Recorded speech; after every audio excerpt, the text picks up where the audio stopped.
Gusto mo ba na siya ay mas lalong mai-inlove at mas lalong mababaliw sa iyo, malayo o malapit man kayo sa isa't isa? At habang buhay, ikaw lamang ang pagkakamahalin niya. Kahit ano pa ang away ninyo sa isa't isa at kahit hindi kayo nagkakaintindihan minsan, at dapat hindi talaga humantong sa paghiwalayan ninyong dalawa. Kaya sa tulong nitong ritual na ibabahagi ko sa inyo ngayon, kayong dalawa ng mahal mo ay magmamahalan habang buhay. Basta palagi lang magtiwala sa mga ganitong pamamaraan.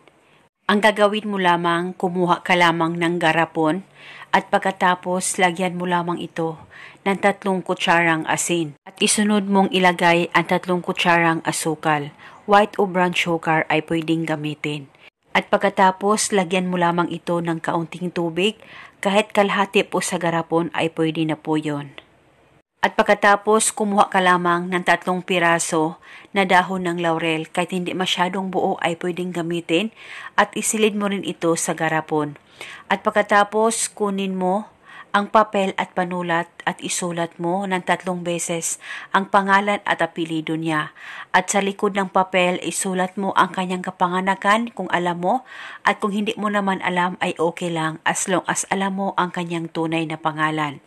At pagkatapos, i-roll o itupi mo ang papel at isilid mo rin ito sa garapon. At nang malagay mo na lahat, hawakan mo ang garapon, mag-focus at mag-concentrate ka, pakaisipin mo ang target at ibulong mo lamang ang makapangyarihang salitang ito.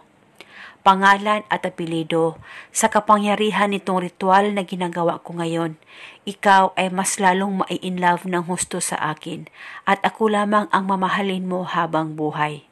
Ibulong mo lamang ito ng 3 beses at pagkatapos pwede mo nang takpan itong ritual at itago ito sa safe na walang makakakita at makakaalam. Paniguradong kayong dalawa ay magmamahalan habang buhay sa isa't isa, malayo o malapit man kayong dalawa.